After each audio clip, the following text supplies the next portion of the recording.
वंदित्व सव सिद्धि।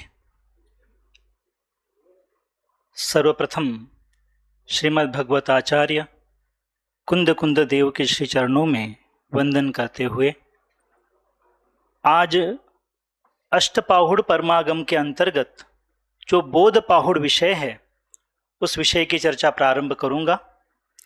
तत्पूर्व आज की इस सभा के आदरणीय अध्यक्ष महोदय भाई साहब पीयूष जी, समस्त वरिष्ठ वक्तागण, उपस्थित समस्त विद्वत वर्ग एवं साधर्मी इस अष्टपाहुड़ की ललक लेकर के यहाँ पधारे हुए एवं निश्चित रूप से प्रवज्जा ही जिनका हेतु होगा, क्योंकि बिना प्रवज्जा के हम और आप किसी का भी कल्याण होने वाला नहीं है।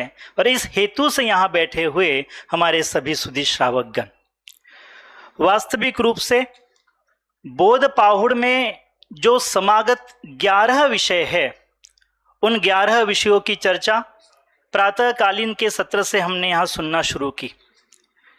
यदि विचार करें तो इन 11 जो ये समस्त विषय है, जिन विषयों में आयतन हो, चैत्य गृह हो, जिन प्रतिमा हो, दर्शन, जिन बिंब, जिन मुद्रा, ज्ञान, देव, तीर्थ और अरहंत, यदि इन समस्त विषयों को हम समझे तो इन समस्त विषयों को यदि एक में गर्भित किया है तो एक ही विषय है प्रवज्जा। क्योंकि अभी हमने गाथा पाठ किया, यदि आपने थोड़ा ध्यान दिया होगा तो वहां पे मुनि मुद्रा को ही अरहंत कहा, मुनि मुद्रा को ही जिन प्रतिमा कहा, मुनि मुद्रा को ही आयतन कहा, मुनि मुद्रा को ही जिन बिंब कहा, मुनि मुद्रा को ही ज्ञान, देव और तीर्थ कहा। क्योंकि ऐसी मुनि मुद्रा को आचार्य कुंद कुंद देव ही प्रवचन सार में कहते हैं कि यह मुनि मुद्रा नहीं, ये साक्षात जिन मुद्रा है। और जिन मुद्रा ही नहीं, यह तो साक्षात मोक्ष मार्ग है, मोक्ष मार्ग नहीं, ये तो साक्षात मोक्ष है। इसलिए जब गुरुदेव के प्रवचन और उनके सारी विषय वस्तु हम समझते तब ये बात ध्यान में आती है कि जो कोई भी जीव सुख की प्राप्ति करना चाहता है तो हमारे मुनिराज कहते हैं हम यहां खड़े हैं, बस आप चले आओ। यदि गुरुदेव के प्रवचन को सुने चरणानी सुजत चूलिका में तो सीधी बात कहते हैं हम यहां खड़े हैं, बस आप वहां से चले आओ, अपना रास्ता बदल दो। और ऐसा जो यह प्रवज्जा है, उस प्रवज्जा का स्वरूप हम लगभग यहाँ 7 बिंदुओं के माध्यम से समझेंगे। सर्वप्रथम जो है वह स्वरूप, लक्षण, कारण, अधिकारी, विधि, काल और लाभ, ये 7 बिंदु है। इन 7 बिंदुओं में ये स्वरूप, लक्षण और कारण तथा लाभ, ये 4 बिंदुओं तो बोध पाहुड़ में समाविष्ट है। किंतु जब हम अधिकारी, विधि और काल पर जाते हैं तो ये हमें वहां दिखेंगे नहीं गाथाओं में। लेकिन जब हम किसी विषय वस्तु का सर्वांगीण विवेचन करते हैं तो सर्वांगीण आगम ही हमारे परिप्रेक्ष्य में होता है। और उस सर्वांगीण आगम को देखेंगे, गुरुदेव श्री के व्याख्यानों की तरफ यदि ध्यान देंगे तो हमें उसमें अधिकारी, विधि और काल ये भी हमें अवश्य रूप से प्राप्त होंगे। वास्तविक रूप से जिस बात को लोहे के चने चबाने जैसा कहा हो, जिस बात को तलवार की धार पर चलने जैसा कहा हो और जिन्हें चलते फिरते सिद्धों की उपमा दी हो, वास्तव में वह प्रवज्जा कैसी होगी, इसका यदि सार रूप देखे बोध पाहुड़ में गाथा क्रमांक 42 से लेकर के तो गाथा क्रमांक 58 तक लगभग 16 गाथाओं में यह प्रवज्जा का विषय है। और हमारे पास में भी केवल 16 मिनट है। 2 मिनट के बाद में भाई साहब आप खड़े हो जाना तो मैं रुक जाऊंगा, 16 और 2 18 कर देना। तो यह जो विषय है, इस विषय को यदि हम समझे तो ये ध्यान लीजिए, सर्वप्रथम प्रवज्जा की सामान्य यदि परिभाषा देखें तो सामान्य परिभाषा में ये सारी की सारी बात अर्थात पूरी की पूरी 18 गाथाओं का सारी सामान्य परिभाषा में है प्रवज्जा अर्थात दीक्षा।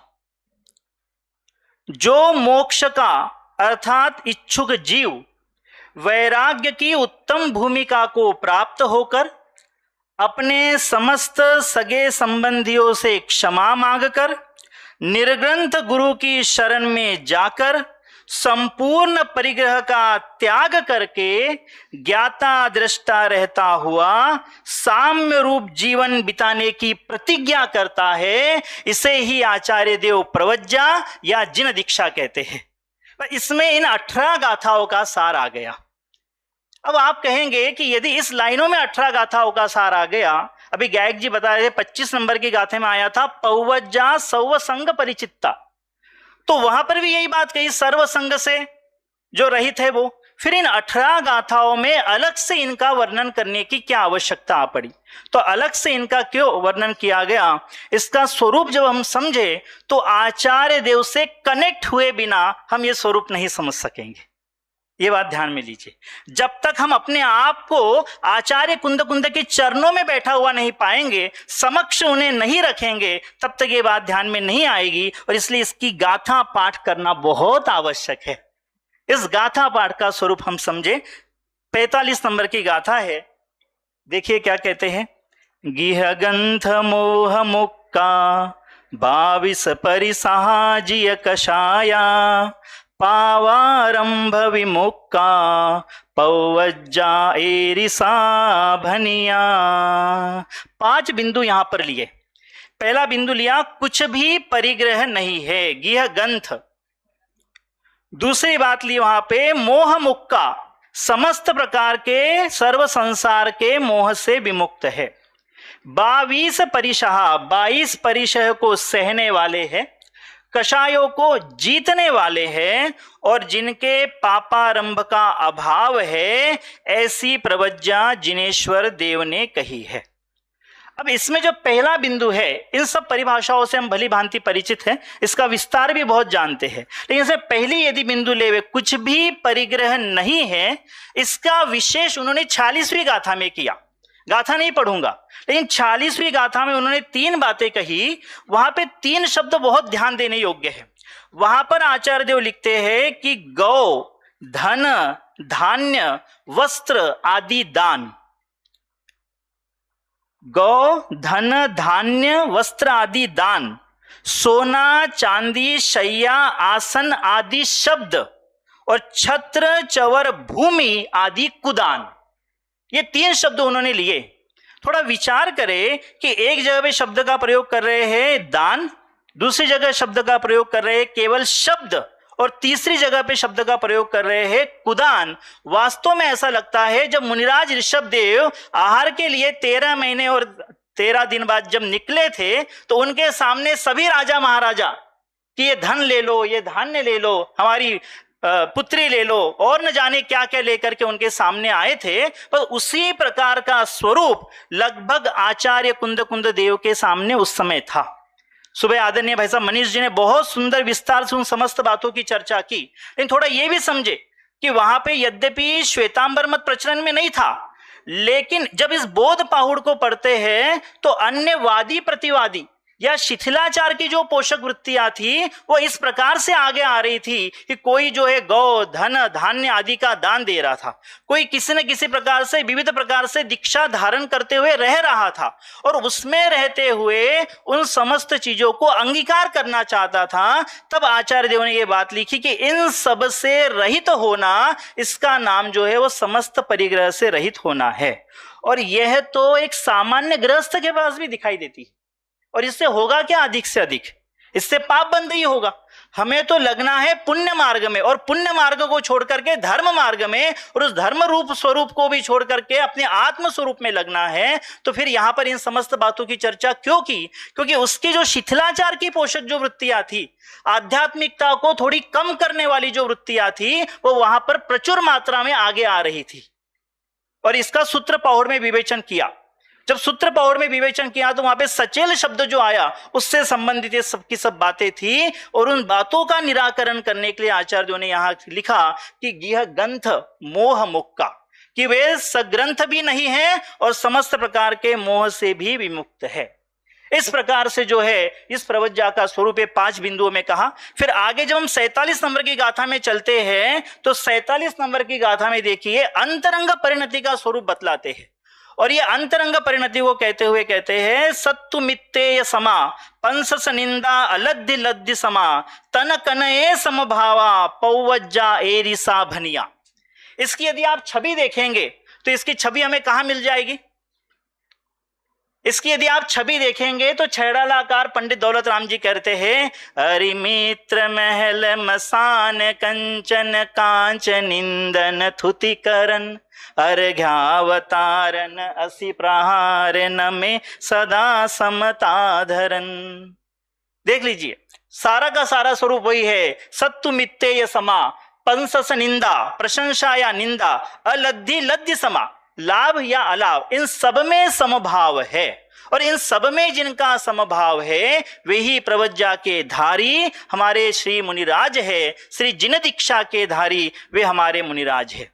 और अब इनके अंतरंग स्वरूप की बतलाते हुए अंतिम दो गाथा 49 और 50 में जाकर के अंतिम दो गाथाओं में इस स्वरूप को वे पूर्ण करते हैं, जिसमें वे कहते हैं कि कैसे है, कि कैसे हमारे मुनिराज, कि वे वहां पर कहते हैं कि हमारे मुनिराज निर्ग्रंथ स्वरूप है। हमारे मुनिराज स्त्री आदि समस्त परद्रव्य के संग से रहित है। वे निर्माण स्वरूपी है, संसार आदि प्रीति से अराग स्वरूपी है, निर्द्वेष है, निर्मम है, निरहंकार है, निस्नेही है, निर्लोभी है, निर्मोही है, निर्विकार है, निष्कषायी है, निर्भयी है और परद्रव्य की आशा से रहित, केवल अपने स्वरूप में गुप्त होने के कारण स्वरूप गुप्तवर्ती है। यह अंतरंग परिणति उन मुनिराजों की जो है वह आचार्य देव ने हमारे सामने वहां पर प्रकट की। इसके पीछे था को लेकर के कोई दोष धारण ना करे, इस जिन मुद्रा में लेकर के कोई शिथिलता में न चले जावे, इसलिए 14 बिंदुओं के माध्यम से जो है वहां पर मुनिराज की अंतरंग दशा का स्वरूप स्पष्ट किया। इसे समझना हो तो निर्मम की व्याख्या भी यदि हम समझ लेंगे तो सारी की सारी स्वरूप गुप्तता जो है वो समझ में आए बगैर रहेगी नहीं। इससे अब अंतरंग की तो बात हो गई, अब बहिरंग में कैसे है? तो बहिरंग में भी जहां पे जय जाय रूप सरिसो ये सारी की सारी जो बात वहां में कही, तो उसमें भी उन्होंने जो है 5 बिंदु लिए। उन 5 बिंदुओं में कहा कि जो यथा जात रूप सदृशी है, जो अवलंबित भुजा से युक्त है, जो निरायुधा है, जो शांता है और परकृत निलय निवासा है। 51 नंबर की गाथा में ये 5 बिंदु लिए। अब इन बातों को समझे तो यथा जात रूप सदृशी तो समझ में आता है कि जैसे नग्न बालक होता है वैसे ही वे है। और आगे कहा अवलंबित भुजा, अवलंबित भुजा अर्थात कायोत्सर्ग में खड़ा होने की जिनकी शक्ति है। आगे कहा निरायुधा।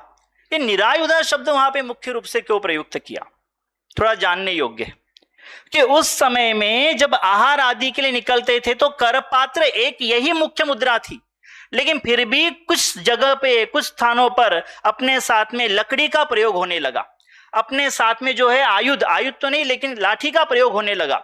और यदि हम डॉक्टर साहब दादा के व्याख्यान सुने तो इसमें उन्होंने बहुत अच्छी तरह से स्पष्ट किया है कि लकड़ी का प्रयोग करते करते कोई जानवर आ जाए, कोई कुत्ता आ जाए, कोई बिल्ली आ जाए तो इस लकड़ी से मारते थे, आयुध रूप से प्रहार करते थे। इसलिए वहां पे शब्द लिखा निरायुधा कि आपको ये आयुध आदि भी रखना नहीं है। और कैसे है? शांता है। इस शांता शब्द में बहुत गंभीर भाव है कि अंग और उपांग से विकार से रहित शांत मुद्रा ही जिनकी झलकती है। और परकृत निलय निवासा, अब परकृत निलय निवासा में कहते हैं कि जिसमें स्वयं के कृत कारित अनुमोदना मन वचन काय द्वारा दोष न लगा हो, ऐसी दूसरे की बनाई हुई वस्तिका में वे रहते हैं। परकृत निलय निवासा। अब इससे हम समझ सकते हैं कि यदि इसके अलावा कोई स्वरूप दिखाई देता है तो वह स्वरूप वास्तव में इस कोटि में बैठता नहीं है, तो वह जिन मुद्रा अर्थात प्रवज्जा में दोष देने वाला ही है। और अंतिम अगली गाथा में मुख्य शब्द का प्रयोग किया है उपशम क्षम दम युक्ता। 52 नंबर की गाथा में ये जो शब्द है ये विशेष है। उपशम में लिया है कि जिनके मोह कर्म के उदय का अभाव हो गया, इसलिए शांत परिणामी है। क्षम शब्द में लिया कि जो क्षमा भाव के धारक है और दम शब्द में लिया कि जो समस्त प्रकार के इंद्रियों पर विजय प्राप्त कर चुके हैं, इस प्रकार से जो है वही वास्तव में बहिरंगवर्ती मुनिराज है और ऐसे उनके बहिरंग का स्वरूप दिखाई देता है। और अब बाकी के सारी की सारी चीजें आप देख सकते हैं, जो गाथा क्रमांक 51 से लेकर के 55 तक इन समस्त बातों का वर्णन यहाँ पे किया है, जो 15 बिंदु यहाँ पर जो है आपके सामने स्पष्ट है, जिसमें शरीर संस्कार, तैलादि, मर्दन, रुक्ष शरीर, उपसर्ग परिश्रम में संभव रखने वाले, निर्जन प्रदेश, शीला काष्ठ भूमि पर बैठने वाले, कुसंगति और विकथादिक से रहित, मूल गुणों का पालन करने वाले, अतिचारों को शोधने वाले, तप एवं व्रत को अधिकाधिक दृढ़ करने वाले, ऐसी बहिरंग वृत्ति जिनकी होती है। अब ऐसी वृत्ति यदि करना हो तो ऐसी वृत्ति क्यों उत्पन्न करना, प्रश्न है। ऐसी वृत्ति क्यों उत्पन्न करना, इतनी कठिन है ना, तो ऐसी क्यों उत्पन्न करना। तो अब हमने देखा स्वरूप और देखा लक्षण, अब कारण क्या, क्यों उत्पन्न करे, तो कहते हैं मोक्ष का इच्छुक जो गृहस्थ है, हम और आप सभी किसके इच्छुक हैं, और हम मुमुक्षु कहलाते ना अपने आप को, हाँ। तो यदि अपने चपल और चंचल मन को वश करना हो, चित्त की शांति करना हो, तो सत्पुरुष अपने घर में रहना छोड़कर एकांत स्थान पर जाकर के रहते हैं। इसका वर्णन किया है 42 नंबर की गाथा से लेकर के तो 44 नंबर की गाथा तक। गाथा को थोड़ा क्रम भंग किया, क्योंकि पहले सीधे उन्होंने स्थान लिए और बाद में स्वरूप बतलाया, इसलिए यहां जब कारण देखते हैं तो वहां जाएंगे तो निश्चित रूप से चंचल और चपल मन भी हमारा कैसा होगा, स्थिर हुए बिना नहीं रहेगा। और इसलिए जो है यह प्रवज्जा अंतरंग और बहिरंग रूप से उस प्रकार से कही है। अब आगे चलते अधिकार की तरफ कि वास्तव में कौन है इसका अधिकारी। तो यदि हम देखें तो अष्टपाउड़ के गुरुदेव के व्याख्यानों में तो ये बात आई है, लेकिन जिनागम को भी और सर्वत्र देखे तो सबसे पहले महापुराण के सर्ग 36 उसमें 158 नंबर में कहा, जिसका कुल गोत्र विशुद्ध है, चारित्र उत्तम है, मुख सुंदर है, प्रतिमा अच्छी है, ऐसा पुरुष ही दीक्षा ग्रहण करने योग्य जानना। योग सार में लिखा, जो मनुष्य शांत और तप के लिए समर्थ है, निर्दोष ब्राह्मण, क्षत्रिय और वैश्य इन 3 वर्णों में से एक वर्ण का हो, सुंदर शरीर अवयवों का धारक हो, वह निर्ग्रंथ लिंग को ग्रहण करने योग्य है। और प्रवचन सार की तात्पर्य वृत्ति टीका में इसी बात को दोहराते हुए केवल एक बार अधिक बताई कि अति बालत्व और अति वृद्धत्व, देख सकते हैं आप वहां पर, अति बालत्व और अति वृद्धत्व से रहित योग्य आयु का धारक हो और दुराचारादि लोकोपवाद से रहित हो, वही वास्तव में जो है वह इस जिन लिंग का धारक है। वास्तव में यहाँ पे जो 3 वर्णों की बात आई, इसको थोड़ा सा हम समझे। ये 3 वर्ण ही क्यों कहे, आगे क्यों नहीं गए, तो यह सिंह वृत्ति है। मुनिराज हमारे सिंह वृत्ति के धारक होते हैं और जो इसको सह सके वही इस पर चल सके, और इसलिए जो है इन 3 वर्णों की वहां पर बात कही। एक प्रश्न अवश्य लब्धि सार में उठाया भाई साहब, लब्धि सार में प्रश्न ये उठाया कि ये बात केवल क्या हम कर्म भूमि मनुष्यों के लिए तो है, लेकिन आर्य खंडवर्तियों के लिए ही है क्या। तो प्रश्न लिखा लब्धि सार में कि म्लेच्छ भूमिज मनुष्य के सकल संयम का ग्रहण संभव है या नहीं। तो उसका समाधान किया आचार्यों ने कि ऐसी शंका ठीक नहीं है।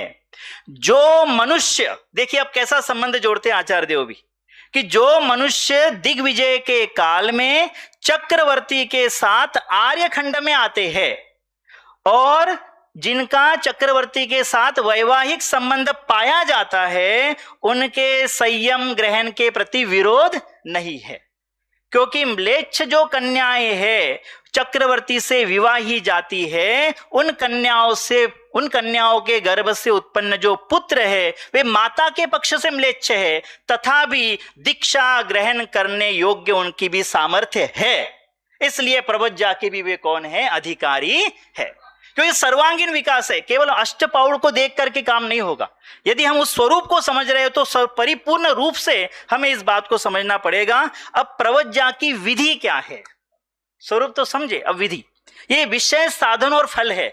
हम विषय और साधन पे पहुंचे, अब फल की तरफ आगे जाएंगे, उसके पहले साधन है। क्या है विधि, देखिए सबसे पहले हम टोडरमल जी को मैंने यहां पे रखा है। सबसे पहले तो कि जिन दीक्षा की विधि का स्वरूप समझे तो क्या कहते हैं, 6वें अध्याय में उन्होंने ये बात कही, पृष्ठ क्रमांक 179 पर, मुनि पद लेने का क्रम तो यह है, पहले तत्व ज्ञान होए, पीछे उदासीन परिणाम होए, परिषादी सहने की शक्ति हो, तब स्वयं वे मुनि बन सकते हैं। ये मूल क्रम है। फिर प्रवचन सार यदि पढ़े 202 नंबर की गाथा, महापुराण आदि को पढ़े तो वहां पर जो है अपने से बड़ों से क्षमा मांगते हुए, स्त्री पुत्रादिक से परमिशन मांगते हुए, वहां पर उनकी भी अनुमति लेते हुए ज्ञानाचार, दर्शनाचार, चारित्राचार, तपाचार और वीर्याचार को अंगीकार करके वह जो अनुग्रहित होता है। महापुराण में यहां तक लिखा कि सिद्ध भगवान की पूजन कर समस्त इष्ट जनों को बुलाना चाहिए और उनकी साक्षी पूर्वक पुत्र को सब कुछ सौंप करके प्रवज्जा को लिए वह गमन करे। एक बात यहां पर और विशेष जानने योग्य है, उस बात को मैंने संस्कृत में लिखा है क्योंकि हम आचार्य देव की भाषा से भी कनेक्ट हो, इसलिए वहां पे प्रश्न ये लिया कि दीक्षा के पूर्व क्या अनुमति की आवश्यकता है, क्योंकि प्रवचन सार की जब चरणानी और सूचक चूलिका को पढ़ते हैं तो प्रारंभिक गाथाओं में सब कहते हैं कि हे रमणी, हे पुत्र, हे माता, हे पिता, आप मुझे अनुमति दो। तो ये सब क्या है, तो वहां पर देखिए कहते हैं, अगली स्लाइड, अनुमति की आवश्यकता है क्या, तो कहते हैं देखिए, तत्र नियमो नास्ति, तात्पर्य वृत्ति टीका गाथा 202, तत्र नियमो नास्ति, ऐसा नियम नहीं है। कथमिति चेत, ऐसा क्यों, तत्परिवार मध्ये यदा कोपी मिथ्या दृष्टिर्भवति तदा धर्मस्य उपसर्गम करोति। यदि परिवार में कोई मिथ्या दृष्टि हो, उस तत्व को नहीं मानता हो, तो क्या करेगा, आपके ऊपर उपसर्ग करेगा। तो हम क्या काम कर पाएंगे, जिस कार्य के लिए हम चल पड़े हैं वहां आगे बढ़ पाएंगे नहीं। तो फिर क्या होगा, यदि कोपी पुनः मन्यते गोत्र सम्मतम कृत्वा पश्चातम तपश्चरणम करोमि, मैं अपने सब लोगों को खुश कर दूंगा और बाद में तपश्चरण करूंगा, तो कहते तस्य प्रचुरेण तपश्चरणम एव नास्ति, उसे भी प्रचुरता से तपश्चरण नहीं होगा। कथमपि तपश्चरणे गृहीते भी गोत्रादि ममत्वम, और कदाचित यदि वो फिर भी मतलब तपोधन बन जावे, मुनिराज बन जावे, तब भी यदि वहां पे ममत्व भाव रहे तो तपोधनता उसमें आ सकती नहीं है। इसलिए जो है वह अनुमति की आवश्यकता नहीं है। यदि एकाकी नहीं चल पड़े तो खड़िए यहीं रह जाओगे, यदि एकाकी नहीं चल पड़े तो निश्चित रूप से यहीं खड़े रह जाएंगे। इसलिए वास्तव में जो है, इसी की हेमराज जी कृत जो टीका है वहां पे उन्होंने एक बात लिखी कि यहां यह मत समझना कि विरक्त होने के लिए कुटुंब को राजी करना ही पड़े। कुटुंब यदि राजी नहीं भी हो तो कुटुंब के भरोसे ना रह करके सीधे मुनि दीक्षा के लिए आगे चले जाना चाहिए। और आगे जाकर के 2 ही मिनट की बात है कि प्रवज्जा का काल क्या होगा, बहुत जानने योग्य आवश्यक है कि प्रवज्जा मुनि दीक्षा ग्रहण तो करे, लेकिन उसका काल क्या है। तो भगवत जिन सेनाचार्य महापुराण में कहते हैं, और ये आप कहेंगे भाई सब महापुराण, प्रवचन सार, लब्धि सार, योग सार, ये सब आ रहे हैं यहाँ पे इन सब में अष्टपाउड़ है, क्योंकि ये सारी बातें गुरुदेव श्री के व्याख्यान में से ही यदि उनको आप पढ़ेंगे और थोड़ा रिसर्च करेंगे तो ये सारी बातें वहां पर निकल करके आएगी। शब्द नहीं है, लेकिन यदि हम वहां जाए तो ये सब बातें हमको वहां मिलेगी। उसमें उन्होंने लिखा कि जिस दिन ग्रहों का उपराग हो, ग्रहण लगा हो, सूर्य चंद्रमा पर परिवेश हो, इंद्र धनुष उठा हो, दुष्ट ग्रहों का उदय हो, आकाश में मेघ पटल ढका हुआ हो, नष्ट मास या अधिक मास हो, संक्रांति हो, क्षय तिथि का दिन हो, ऐसे समय में बुद्धिमान आचार्य, मोक्ष की इच्छा करने वाले, देखो शब्द का प्रयोग किया, बुद्धिमान आचार्य। अब समझ लेना, कोई अंतिम समय में हो जी भाई साहब, हाँ चलो भैया तुम्हारा ये भव सुधर जाएगा, नहीं, ऐसा नहीं है। ये भव सुधारने वाली बात नहीं है, भव का अभाव करने वाली बात है। एक भव की बात नहीं है, अनंत भव सुधारने की बात है। और अनंत भव के लिए कहा कि आचार्य मोक्ष की इच्छा करने वाले भवियों के लिए दीक्षा विधि नहीं करना चाहते, अर्थात उस दिन किसी नवीन शिष्य को दीक्षा देते नहीं है, और इस काल को छोड़ करके और अन्य समय में वे कभी भी दीक्षा दे सकते। अर्थात प्रवज्जा का स्वरूप छोटा मोटा नहीं है, ये बहुत गंभीर है। अब कहते हैं अंत में कि फिर इससे लाभ क्या है, क्यों ग्रहण करना प्रवज्जा। तो वापस चलते हैं आचार्य कुंद देव के पास। 54 नंबर की गाथा में कहते हैं जिन मग्गे पौवज्जा छह संहने सुभनिय निगंथा भावंती भव पुरिसा कमखय कारणे भनिया। दूसरी लाइन महत्वपूर्ण है, भावंती भव पुरिसा, कि जो भव्य पुरुष इस प्रवज्जा की भावना करते हैं वह प्रवज्जा उनके लिए कर्म क्षय का कारण बनती है, क्योंकि बिना कर प्रवज्जा के कर्म क्षय नहीं है और बिना कर्म क्षय के अनंत सुख की प्राप्ति भी संभव नहीं है। यद्यपि उपचार से है ये बात, है ना, यद्यपि अनंत सुख तो अपने में है, लेकिन जब तक हम उस मुनि मुद्रा स्वरूप जिन मुद्रा को धारण नहीं करेंगे तब तक अपने स्वरूप में भी हम गुप्त हो सकते नहीं है। इसलिए वास्तव में इस प्रवज्जा का स्वरूप समझकर ऐसी जिन मुद्रा में समाविष्ट जो बोध पाहुड़ के 11 आयतन है, ऐसे मुनि मुद्रा में समाविष्ट जो बोध पाहुड़ के 11 आयतन है, वास्तव में जब मुनिराज चलते हैं तो वे तो चलते फिरते सिद्ध है, जिनके साथ पांचों परमेष्ठी चल रहे हैं, जिनके साथ नवदेव चल रहे हैं। ऐसी वह मुनि मुद्रा वास्तव में हम और आप सबके लिए उपादेय है और उसे ग्रहण किए बिना हम और आप सबका कल्याण होगा नहीं। लेकिन ग्रहण करने के पूर्व इन समस्त बातों को जानना और समझना अत्यंत आवश्यक है। हम इसे यथार्थ और योग्य रीति में समझें और अपने स्वयं के कल्याण के मार्ग को प्रशस्त करें। इसी मंगल भावना से अपनी बात पूरी करें।